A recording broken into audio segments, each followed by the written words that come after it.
Thanks for that, Aleema. And I know most people have got their microphones muted, so I'm going to take the chance to ask a couple of my questions if I can. Like I said, I wanted to know more about Rastafarianism and whether there was such a thing as a bald head Rasta, and whether the locks were the defining feature of being a Rasta, or if it's following the practices and the practices of Rastafarianism. Yeah, that's a good question. There's a really famous reggae song by Morgan Heritage which say you don't have to dread to be Rasta. And so no, there's within Rastafari, there's many different what we would call houses, I guess, or mansions.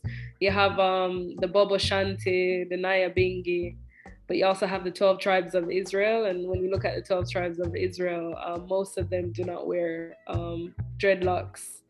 So it's not, I don't think it's a prerequisite of being a Rasta. I think it's more about, what Muta Baruka in his quote was saying, the centering, at the central nucleus of the movement would be Haile Selassie. So everything falling around that, regardless of how you choose to wear your hair. You have some Rastas that say, that eats meat. You have others that follows a very strict ITAL diet, and so forth. So it's a very decentralized but unified movement. Yeah, and that is a good point. The amount of Rastafarians that are across the globe to say that there isn't a recognized building, church or meeting place, that message. I know you didn't want to talk about reggae music, but what would you say is the glue that glues the practice and following together? Is it is it reggae music? Is it just knowledge and seeking knowledge? I think I wouldn't. I would say it would be. I think I feel like there are many. It's different for me, because my parents are Rastafari, so I haven't got that experience of becoming a Rasta, because it was just always that. It was just always that for me. But I think from reasoning with a lot of the elders, I think many enter the movement in various different ways. I think you have a lot of them that enter it from this kind of yearning in terms of this anti-colonial sentiment, and reggae music forms part of that. So you have a lot of the elders when I'm listening to them telling them stories of reaching a point, being in England and being overwhelmed with kind of Babylon in a sense, and then coming into contact with history, but history as in European history, and feeling quite emotionally overwhelmed and not really knowing where to take that kind of energy, So I think a lot of people kind of come into Rastafari from an anti-colonial lens. Yeah. And obviously reggae music as the kind of messenger, and the drum is such a wide reaching aspect of that. But yeah, and you have others that come in with the natural liberty. Some people are more kind of into the vegan food and the natural hair, etc., etc. So it really varies. Sorry, I'm not sure if I'm answering. Yeah, that's fine. Yeah, and feel free, other people, if you do want to come in. But I can ask questions all night if you know me well enough. That's not an exaggeration.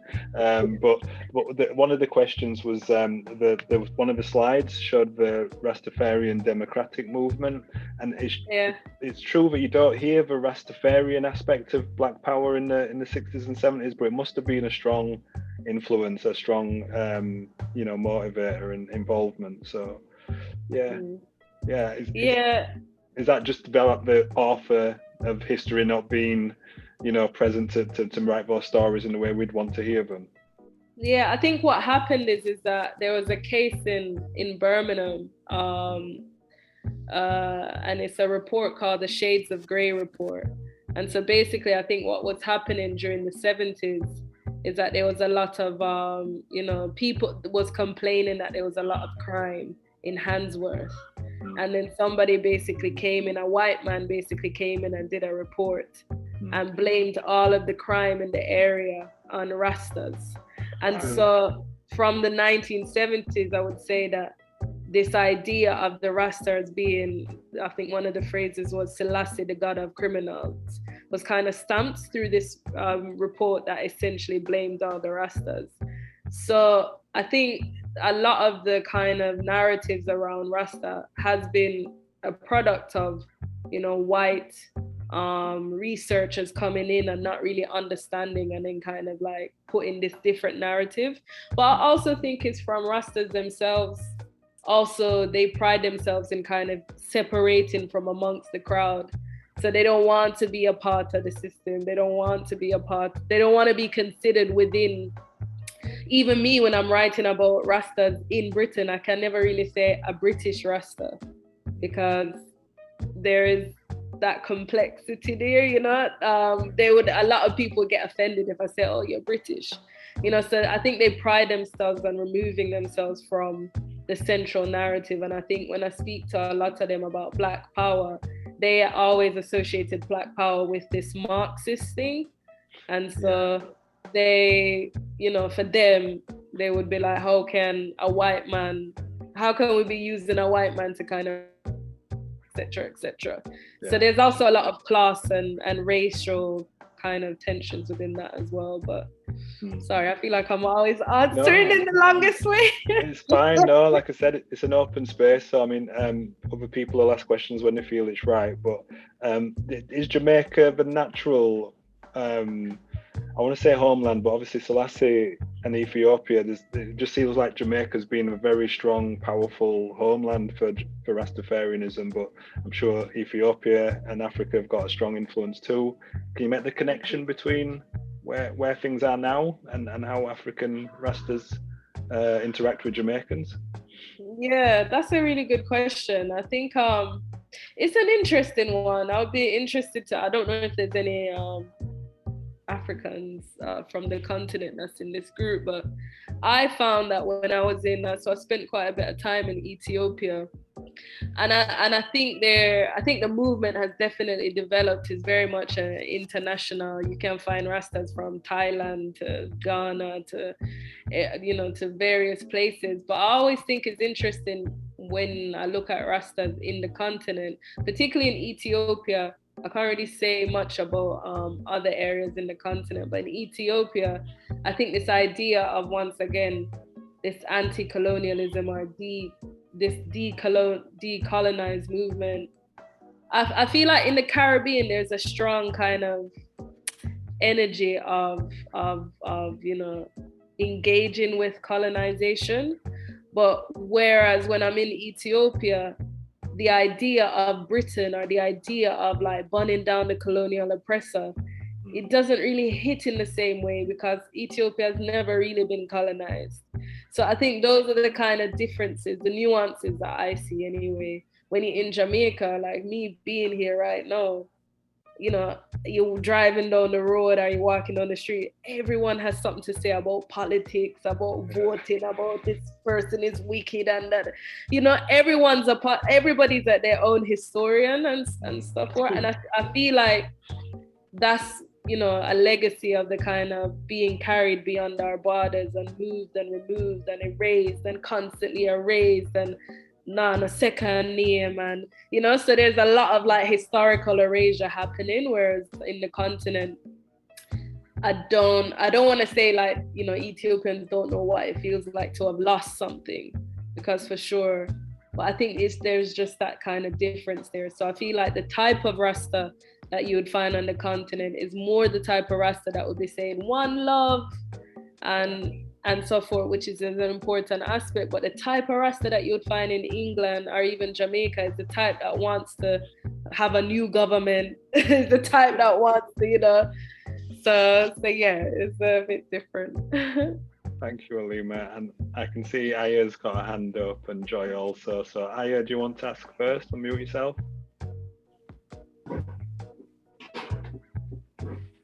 Yeah. Hi, Aleema. Yeah, I just wanted to quite a few things. The discussion has been very interesting, and the last point you made about the difference between the Caribbean and Africa is not just with the Rastafarian movement, but it's just generally the historical unraveling of how people develop that has created the difference between the Caribbean community and the African community, because our experiences are so different in the Caribbean as opposed to in Africa. Like, as you said, the Ethiopian has never really been colonized as such. Even though other African countries have been colonized, but they've never been enslaved. So they still have that sense of independence and sense of person and pride. Whereas in the Caribbean, we're still struggling to re-establish and identify that identity and that sense of pride and well-being. And in Ethiopia, the West Indians, the Caribbean people who went to Ethiopia, and they were given a bit of land. I'm not an expert. I've just got a slither of knowledge about that. They went to Ethiopia thinking they were going to be recognized and absorbed and become part of the society, and they never were. In fact, the Africans tend to look down on them, and the descendants of the Rastafarians who went there, I don't think their situation in Ethiopia now is too pleasant a condition, economically and socially, because they have never been accepted and they have not been absorbed into this society. There's a young man I am quite friendly with, and when I met him at first, I thought he was a Jamaican because his accent is 100% Jamaican, but he was born in Ethiopia. And I think that says a tremendous amount about how segregated the Jamaicans or the Rastafarian community is. If someone can be born in a country and has maintained the accent that their forefathers went with, because this is someone who could be my son. I don't think he's probably 30 now. When I met him, he was about 20 something. So you can imagine that maybe it was even his grandparents who had gone to Ethiopia, and he still spoke with 100% Jamaican accent, which means that they have not been integrated at all. He does speak the Ethiopian language because they have to go to school and that sort of thing. So he's able to speak the African language, but they were never accepted, never integrated. And I think at this point in time, their situation is really not the best in Ethiopia. You know, they've been criminalized, and it's just not a very pleasant situation for the descendants of those people who went thinking that they were going for freedom, they were back to the mother country and all of that ideology. So it's, if you're saying that the Rastafarian thing is a movement, it's an ideology, and that ideology, going back to basic, because you're basing your whole thing, sorry, I'm ranting on so long, but okay. You're basing your whole thing on being Haile Selassie, you know? And if in Haile Selassie's country that has generated this idea of Rastafarianism, as it were, and in that very country that it should have originated from, it's not being accepted, it's not being recognized, and it actually is being looked down on. How do you balance that with moving forward and being, you know, conscious or proud of what the movement is? Yeah, I think that's a really, I've written a lot about this actually for my master's when I was spending a lot of time in Ethiopia. I think what happens is that repatriation comes into contact with, the reality of migration and settlement. And I think the reality of migration and settlement is most of those ones that carried their bags and went to Ethiopia and lived on the land grant, which is called Shashamane. Um, Most of those ones was doing it during highly kind of political, unstable times with, Mengistu, the communist takeover of Ethiopia. And so the idea of of land that was granted by Haile Selassie also came into contact with that. But even beyond the kind of land frustrations, also just the reality of what it means to kind of go to a new place and settle in and learn a language. And so Shashamane is locally known as the Jamaican Safar, like the Jamaican village, which is why I'm not surprised the young man has the Jamaican accent. So what you do find is that they come with their sound systems and their rice and peas and and so forth, as opposed to not having that integration in that sense. And I think that's the arrival of Rastas in Shashamane has kind of dispersed the idea of Zion. And for many of those who kind of took the onward journey to Ethiopia, has now been interpreting, repatriation as not a thing where you get up and go to a new place, but it actually operates on many different levels. It operates in your mind, etc., etc. So I think it's kind of shift, Zion, the meaning of repatriation, and also the meaning of like Rastafari as a thing that's in movement. So the Rastafari diaspora is this kind of organization and a movement that's constant in motion, that's constantly moving. But yeah, it's interesting. It's interesting. And thanks for your question as well, Yvonne. Aya, and the answer as well, Aleema. So, Joy, do you want? Is it connected to that last question, or do you want to ask your question now? It's in a way it's connected to that last question. I'm going to talk about my own experience as a Rasta woman. I've not had the pleasure of going to Ethiopia, but Ida is right. I've also had connection with people who have actually lived in Ethiopia and lived in a Jamaican village, and it is a rough life. It's a hard life for them. And I, blessed them in a way. But then you look at other parts of Africa as a continent, and I've been to the Gambia and I've been to Nigeria. Nigeria have no truck with that Rastas, end of. Whereas Gambia has a different attitude, maybe because it's affiliated with the music. And when I was in the Gambia on the 2 occasions, I got treated with such reverence and with such respect. I didn't expect that, basically because, well, I just didn't expect it. Yeah, but what I saw out in the Gambia was that because of the music and because of the African drumming, and if you go to some of the market squares where they have Rastas there doing their thing, I wouldn't say they were revered, but they're respected. But then going to the other extreme is going to somewhere like Egypt, right? And as you said, that sometimes people will just shout at you and say blessings or whatever on the street.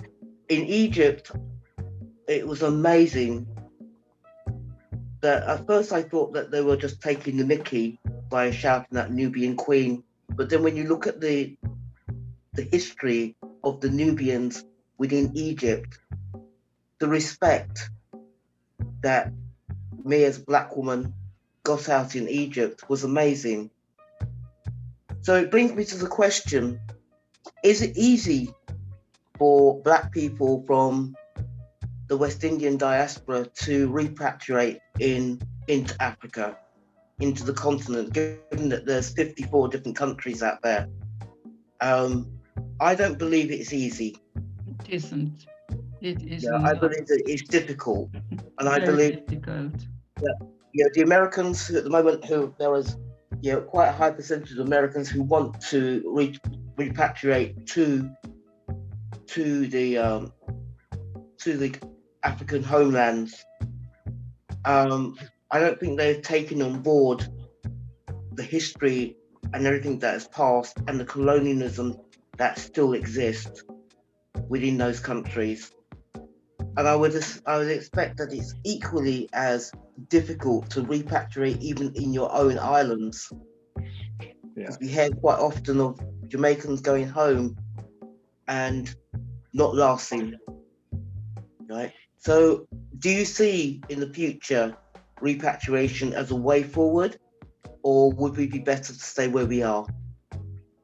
I know that's not strictly a Rastafarian question, but if you can answer Aleema, that in a broad sense, yeah.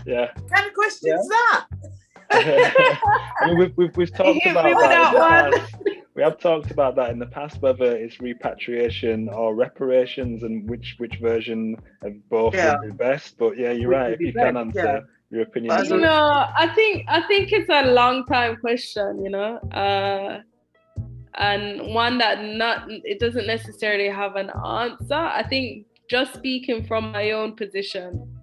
So I think for me, one of the things that's typically forgotten within narratives of repatriation, particularly within the Rastafari dimension of Haile Selassie saying, Black people of the world, come home, here's land grant, here's Shashamane, we want you to develop, Ethiopia, etc. I think the tendency sometimes is that a lot of people, I have family as well, my grandmother repatriated to Ethiopia, but I think a lot of them went underprepared. And for me, I think there's no point going to somewhere and not having that kind of sustainable income or, education, tools, skills, etc. that you can kind of move around with. And I think that's probably where the challenge comes. So for me, I think repatriation is not, a thing where you just get up and you go. You have to repatriate in your mind first and to think about what you can contribute, what you can come with, what you can survive with, to develop a kind of meaningful livelihood. And one of the questions that I always get, because I guess when I speak to a lot of the elders, and they always say, for the young ones, like, what are you guys doing? What do you guys feel about Rasta repatriation? And I think what we're gonna see, especially with this COVID, is that more and more people moving towards leaving out of the city, whether it's repatriating out of London or, the kind of urban areas, and actually realizing that this idea of living in the West, it can shift and it can change. And, being on a kind of platform like this and realizing that space is just a temporal thing, I'm seeing that most of the young people is moving towards actually opening up to being like, I'm gonna buy land in Gambia, or me I go Ghana. And so it's kind of lovely to see it, to be honest. Whether it's done within a way of saying Black power and going home, I don't think it's done in that way. But I see, without us even doing it, that we're all moving towards this kind of direction of opening up space and entering another kind of. Sorry, did I answer the question? You did answer. You are answering the question, because I totally agree with you. It is we're in the early days of what I commonly call the Omega and the Alpha stage of the African diaspora that lives outside of Africa, right? And I think that we are, maybe in the next 20 years, we will see a complete shift because we also have global warming to contend with, right? And I think that maybe the Rastas that are already in Ethiopia, maybe they might have to start making preparations to take others and to grow that community. I see that in the future. I don't know how you feel about that, but are they making preparations to take more Rastas, more Black people from the Caribbean? Specifically in Ethiopia, I'm not sure, but I know that in places, I mean, Ghana last year was the year of return, right? Yeah. So I've been seeing a lot of people kind of looking towards other places outside of Ethiopia in the continent to develop.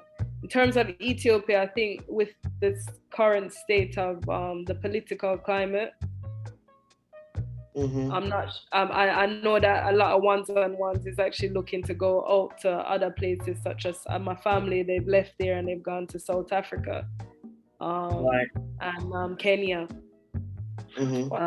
because of the kind of climate. I'm keen to keep us focused on Rastafarianism, and I understand that the two are connected. You can't separate them. It's going to be a natural conversation, and it sprawls where it goes.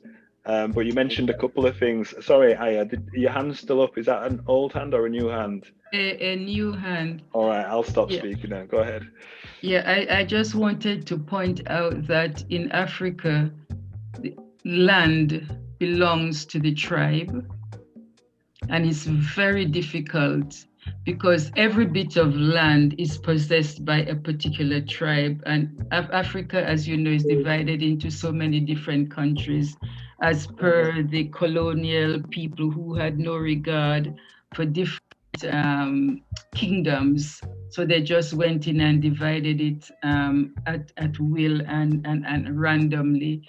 But even now, the African is very tied to his ancestral home, and he's not willing to give it up for anyone. So for a group of Rastafarians to say they are going to migrate to Africa, I don't know what part of Africa they will go to think that they're going to take possession of ancestral tribal land, because it just doesn't happen. There's an incident when I was still in Nigeria. I can't remember what it was I needed, and I had to fill a form out. So I went to I had to go to the police security thing, and he was saying, which country are you from? According to the Nigerian form, the way it was filled out. Okay, where are you from? This thing, you're near, da da da da da da da. And then it came to, and which tribe are you? Yeah. So I said, but in the Caribbean, we don't have tribes. He said, no, I'm asking you, what tribe do you belong to? Now he started going really slow because he was sure I didn't understand what he was talking about. And I said, but in the Caribbean, we don't have tribes, we have countries. We have Jamaica, we have Trinidad, we have Barbados. So we are countries. He said, no, listen to me carefully. I'm asking you, what tribe did you come from? And I thought the only way I'm going to get out of this thing and to get this form filled is to say I'm from the tribe of West Indians. So I said, my tribe is West Indian. And then he said, hey, I told you, you demand to have a tribe. And that was the only way I could get my form filled, because I was from the tribe of West Indies. So, for us to think that we are going to go into Africa to get ancestral home, you will not be able to take the ancestral land from the tribes. I think you're right, Yvonne, and that is why Rastafarianism is such an interesting topic, because it is a Black-owned, I'm saying owned as in it's an authentically Black religion or a following or a practice. I'm nervously dancing around whether, from what you said earlier about calling it a movement rather than a religion.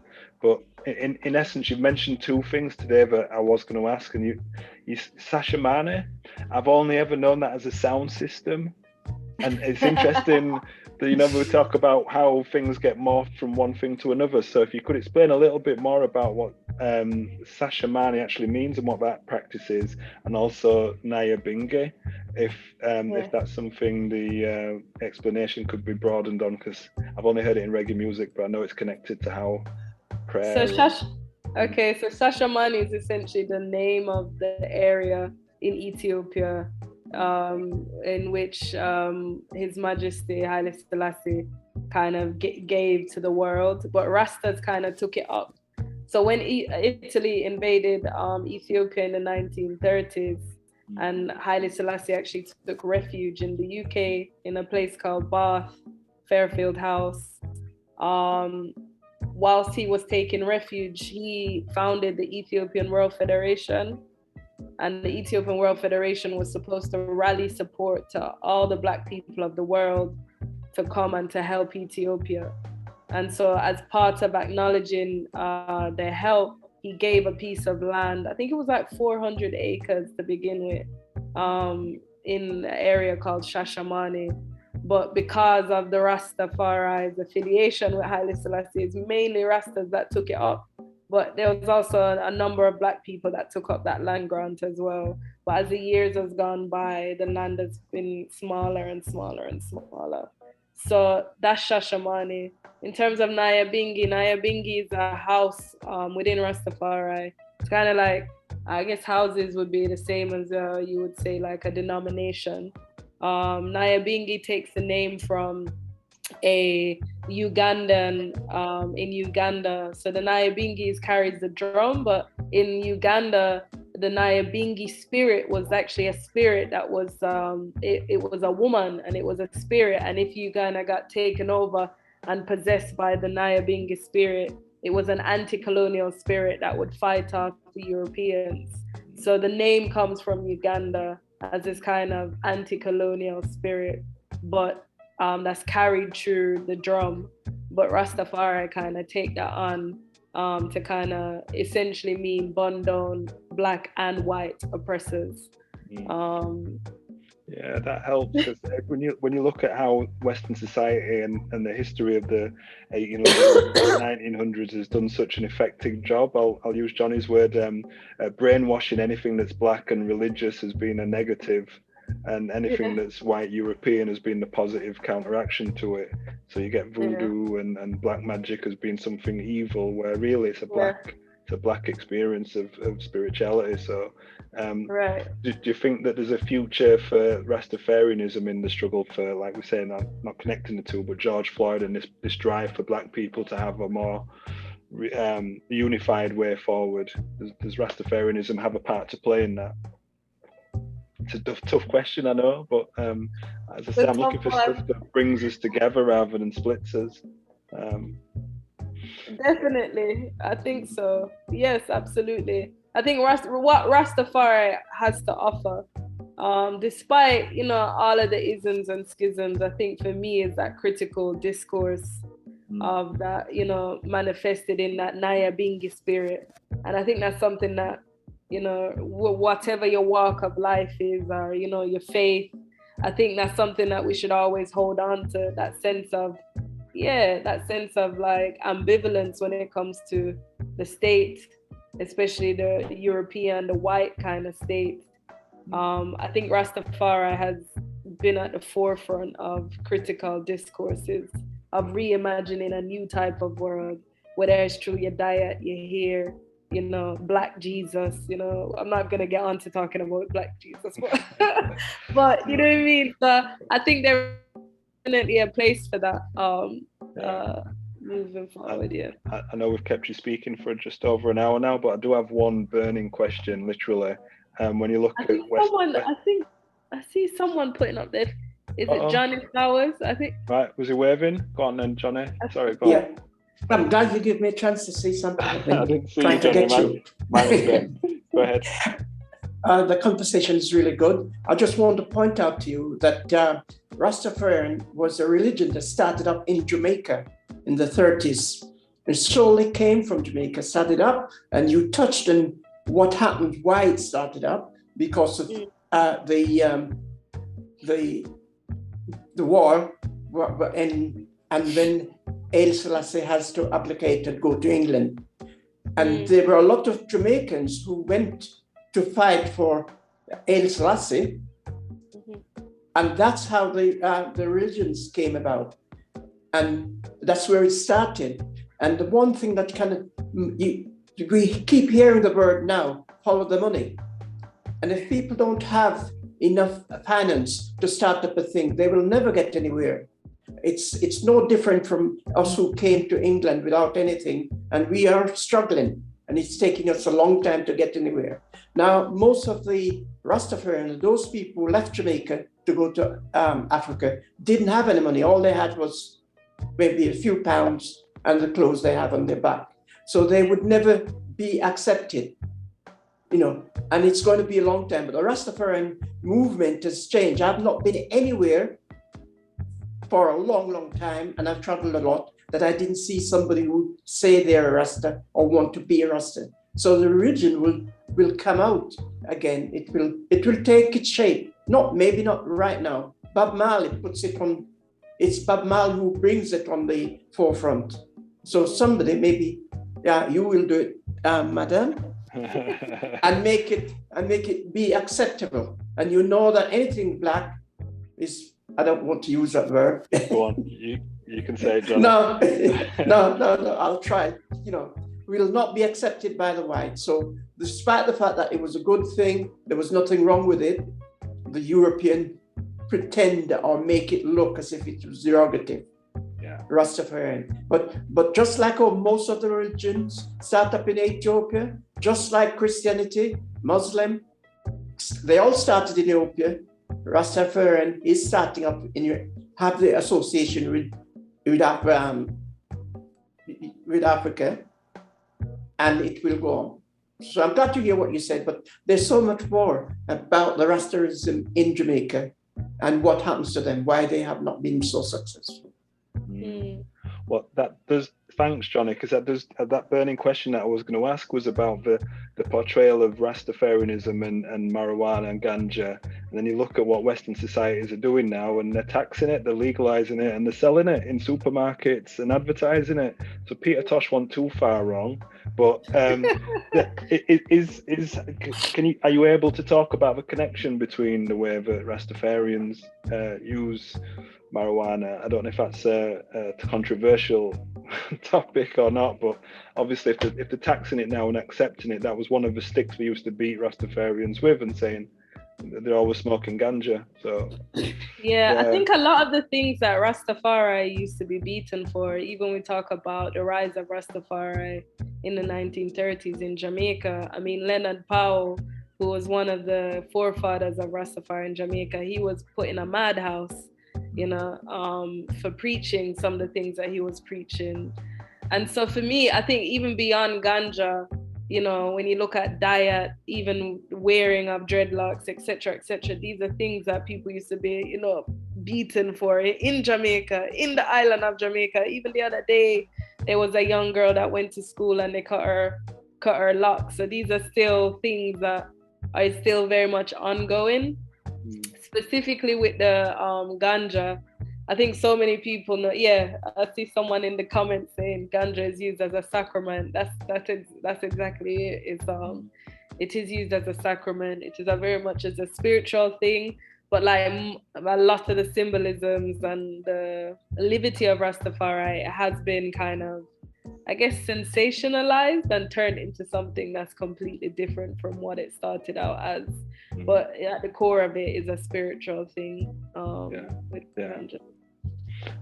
Even in Jamaica, Bustamante, when he fought in Italy, when he went, that's how he comes to be in politics. When he was in Italy and he saw what the Italians did to the Ethiopians, and then he came back to Jamaica and wanted to make the change. And he was literally a part of the Rastafarian. He has the belief, he didn't have the color. And that's how but as very few people talked about that, but that is the origination of how those things started. There was bad things happened to the Ethiopians, and people think it ought to change. So they tried to change it from home. Yeah, and thanks for that one, Johnny. And I think what we've tried to do is examine what Rastafarianism actually means. So the name you've clearly identified as how that came to being. Is there a number that you could say of countries or people? I mean, it's going to be hard to quantify, but how does the globe look when it comes to Rastafarianism and the spread? Because there's no advertising. Nobody sees billboards saying "Become a Rasta." Yeah, it's spread, as others have said, across the globe. So, what would you? Is there a defining thing that people?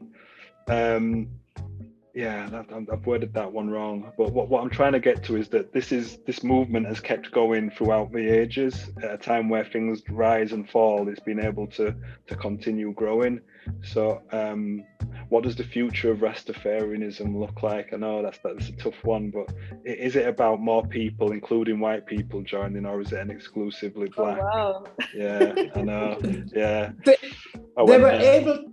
They were able to join Rastan people because of Bob Marley and his songs, because he was really a prophet. And that's why the Europeans on all the nations, Indians, Chinese, because of the song he sings. And that's why, and he was a Rasta. So most of them is not really Rasta, but they like the songs and they like the lyrics from it.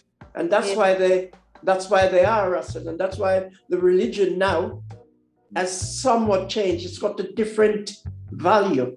It's got a different feeling. But that's not from the Rastas that were there first. It was from Bob Marley that puts it on. Yeah.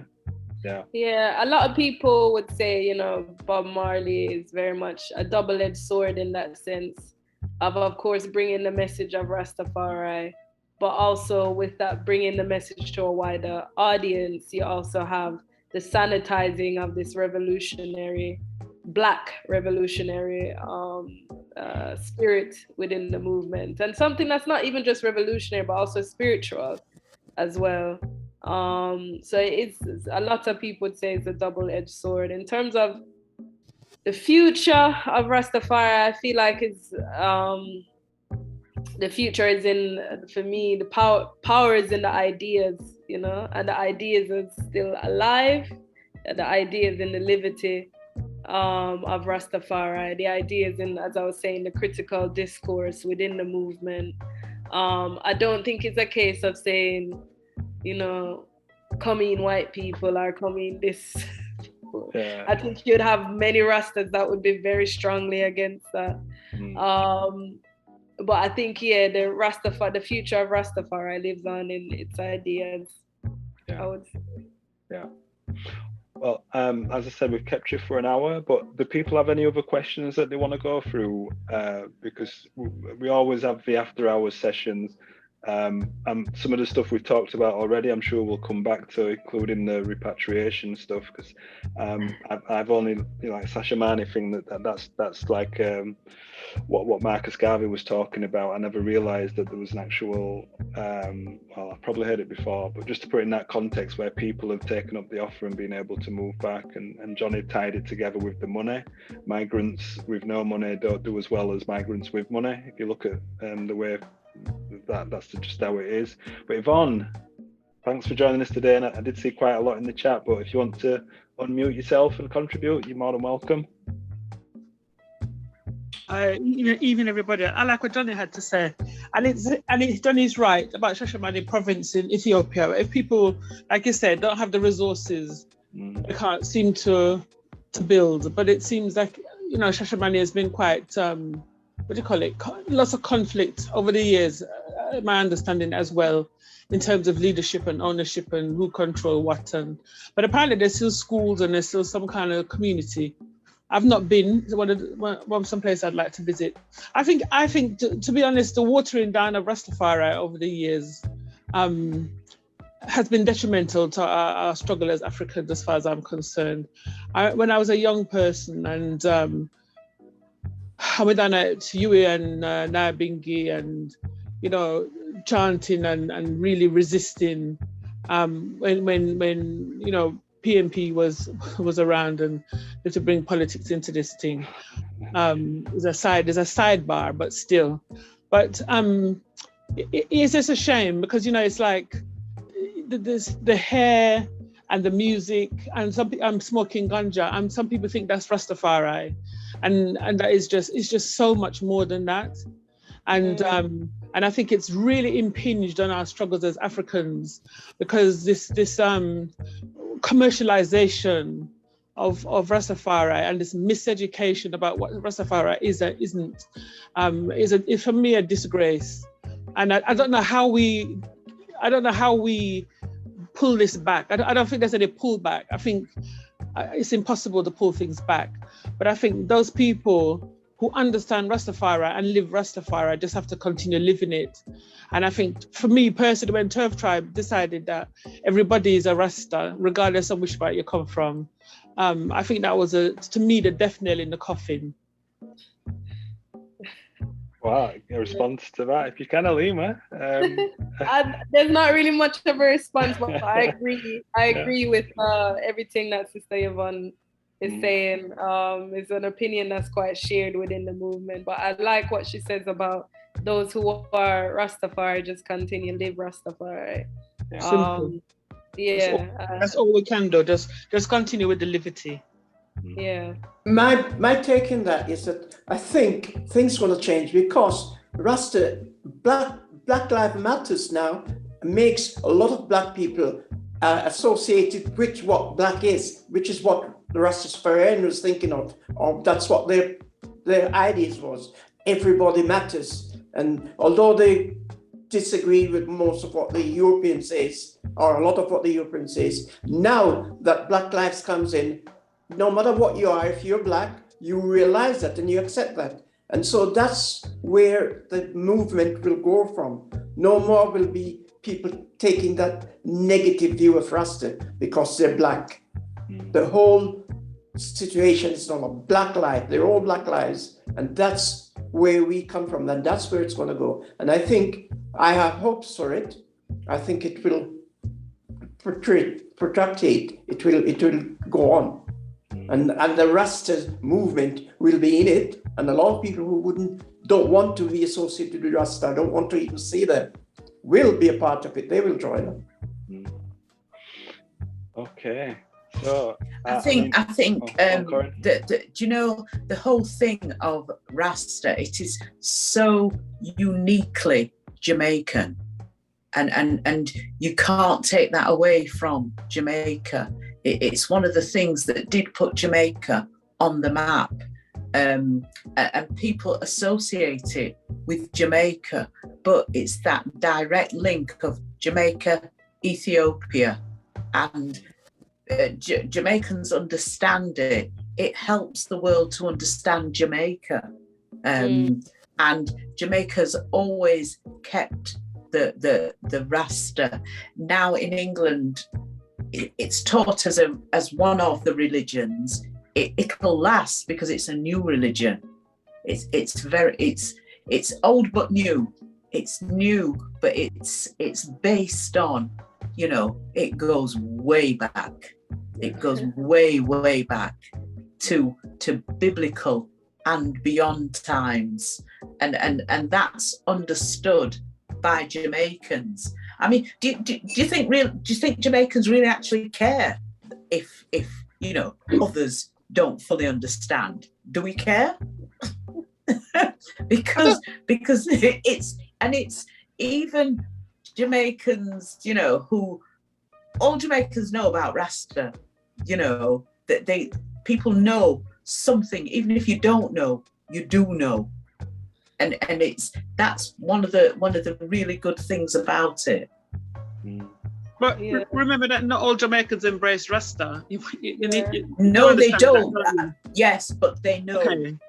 They might not embrace it, but they know. might have that deep understanding, but there's awareness of it. Well, some of them reject it outright as a disgrace to Jamaican culture. So I think people need to understand that as well. Well, if you think of Caribbean films, the ones that I've seen are Jamaican films. Rasta is the central part, so whether it's Countryman, I'm using that as a good example, but the Rastafarian... The Jamaica class system rejects Rastafari at lots of levels of Jamaica class system. It totally rejects Rastafari, right? But do you think some of that's based on the ability to make money because everyone because it's all been bastardized? So therefore, yes, of course you exploit Rastafari to make money in films because it's going to sell in it because it fits into the fantasy, whatever people's fantasy is about what Jamaica is and what Rastafari is. I'm not sure if you've seen. I'm sure you've seen Countryman. I don't think that would be classed as something that specifically exploited it. But again, I'm no expert. But from my childhood, my teenage days, watching films like Countryman and there's several others as well, the way that Rastafarianism was portrayed was in a positive light. And I'm saying that there was very few black inspirational films when you compare Countryman to what we see now, where Rastas are usually portrayed in films like Marked for Death, where it's a complete flip side, where the hero is white and the villain is black, and compared to Countryman, where the hero is black. Do you know what I mean? The central figure in that film is a positive portrayal of Rastafarianism. But yeah, it's just a movie, it's just a make-believe film, so but it works. Yeah. It works. I've never seen Countryman, but I do hear what Sister Yvonne is saying. I think because of the, Rasta has become this very, especially because of Bob Marley, a very sexy kind of thing and commercialized. And then of course you have the reggae music industry in that. But I think let us not forget the trials and tribulations that Rastafari has had to endure in Jamaica and continues to endure in Jamaica. As I was saying, a lot of the things that are so normal, has been normalized, has been things that people have been put into madhouse, has been killed, in Jamaica for, unfortunately. Having the hair done, that young girl. But it's true. I said it before, and I still say it again just now, that Black Lives Matter is no different from the Rastafarian. Lots of our people still don't want to accept that Black Lives Matter. They don't even want to say the word. But that's what Rasta was saying. Yes, we are a people, we belong, we have things. And now the whole world are accepting it, that we're black and we accept things. So that will make them understand. Then not everybody's going to do it, of course, because we have been brainwashed. Yeah, I'm laughing at the context it's been said, not what was being said there, Johnny. Johnny's buzzword is brainwashed. When we have been brainwashed, and I like to think part of what we've done tonight is re-educate myself for sure about some of the things that should inspire Black people to be positive and look to the future with more hope. So, Aleema, I really want to thank you for everything that you said tonight, and hopefully it won't be the last time we see you. You'll come back again and maybe do some outlining the theology that you didn't do tonight, but we did that on purpose. But yeah, Aleema's in Jamaica, so I'm not sure if you've got a good rest of the day planned, but really thank you for joining us today. Thank you so much. It's been really nice, to be honest, to be able to reason with everyone. Excuse me. Thank you, Mina. Abdul. There's two people speaking. Hi, Chris. Abdul, do you want to ask the last question? Is that? No, yeah. I'm just curious to know if Marcus Garvey, who is a Jamaican, is actually revered in Jamaica. I mean, I hear that he's